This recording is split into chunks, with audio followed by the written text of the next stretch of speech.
洗头卸妆，像在浴室里唱一首也是喜欢了很久的 song. It's getting kind of fun, so I'm going to do more. First word to know. 洗头. 洗 means wash. So 头 means your head. 洗头. 洗头. 卸妆. 卸妆. 卸妆 for any viewer that's a girl, you're probably going to need to know this. 卸妆 means take off your makeup. By the way, if you don't take off your makeup at night, that's toxic to your skin. Usually. Some makeup is natural.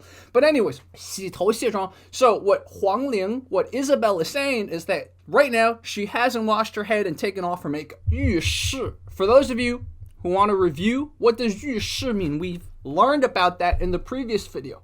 都要再大1岁，但是我从来都没有觉得，年龄好像对自己有什么威胁感。We've explored the word 在.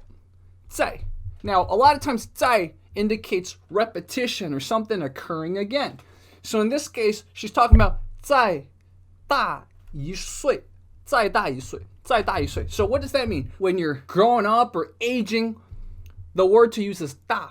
So 大1岁 means I've gained a year or my age has increased by a year. So 再大1岁 means, oh, I'm aging by another year. Now here's a really good word. This is kind of more intermediate for my viewers who like intermediate Chinese. 威胁, 威胁, 威胁 as in threat. 威胁感, 威胁感. A sense of threat or an indicator of threat.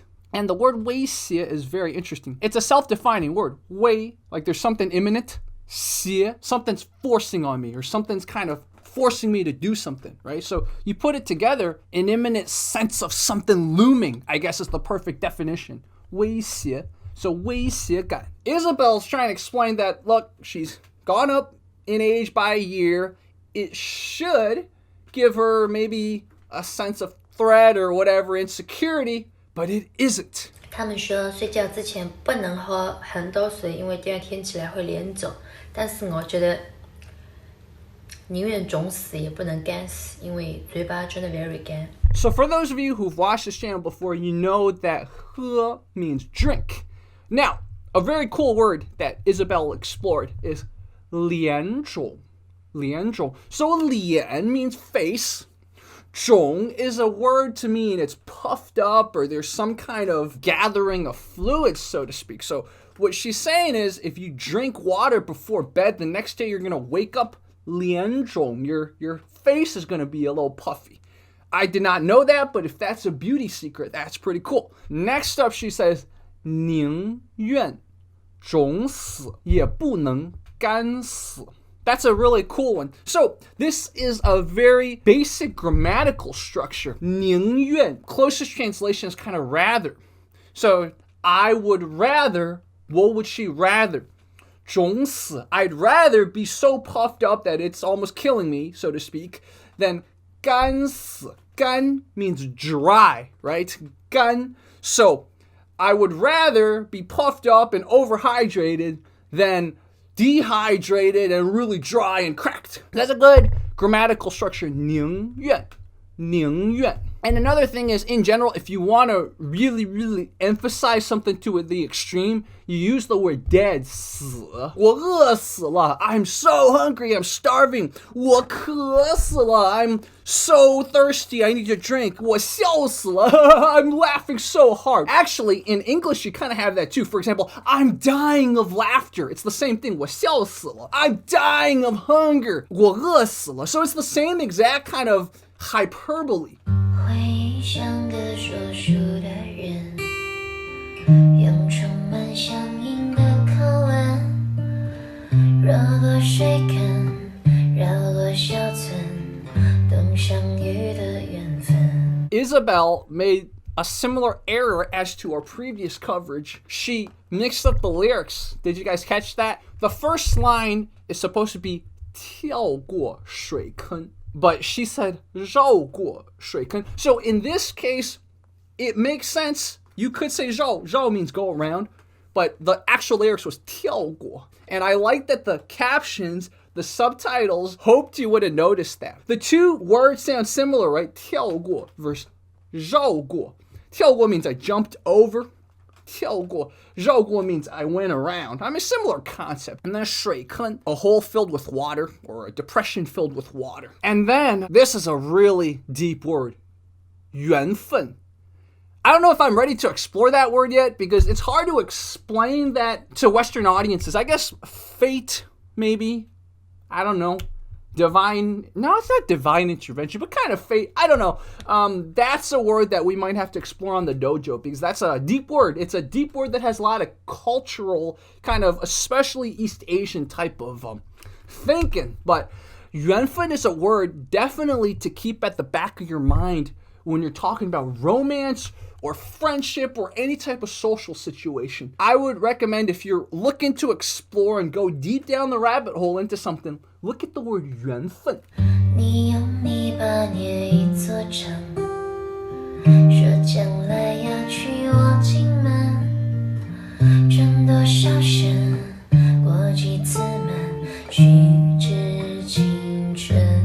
So, this is a word, 泥巴, like clay or mud. 泥巴. Now, what's interesting is there's another Chinese word, 篱笆, which kind of sounds familiar, but it's a different thing. So, don't confuse 泥巴 versus 篱笆. I'm only telling you guys this because when I started learning Chinese, I would always confuse those two words. Just like in many other languages, the verbs for certain subjects, for certain nouns is different. In this case, mold or shape or form, mud, clay, etc. It's 捏.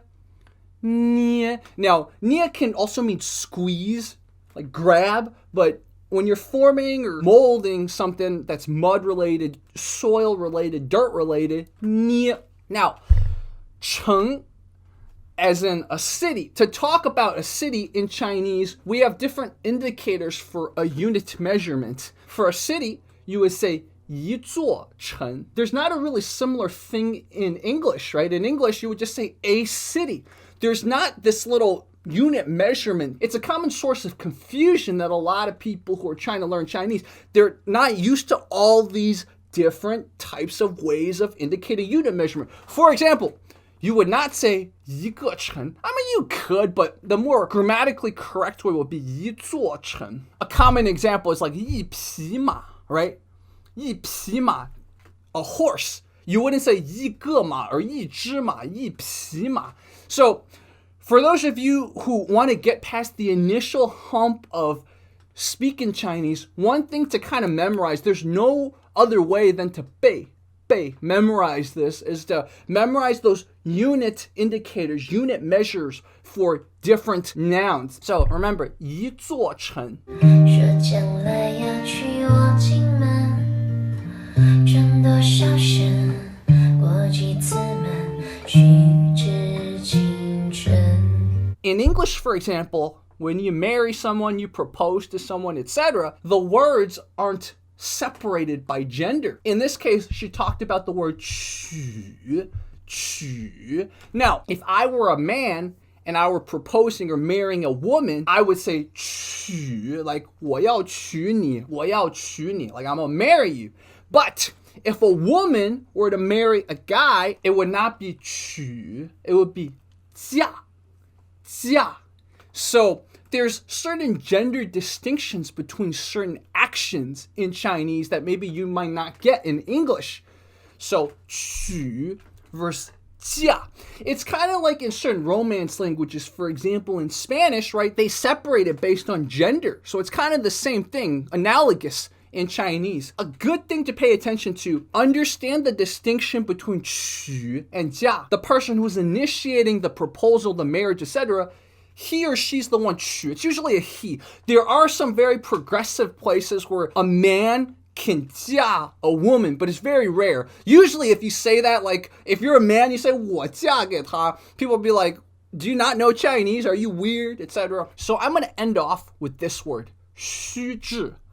That was at the end of that verse, right? 虚掷. It's a very advanced expression, and maybe we'll have to explore it on the dojo.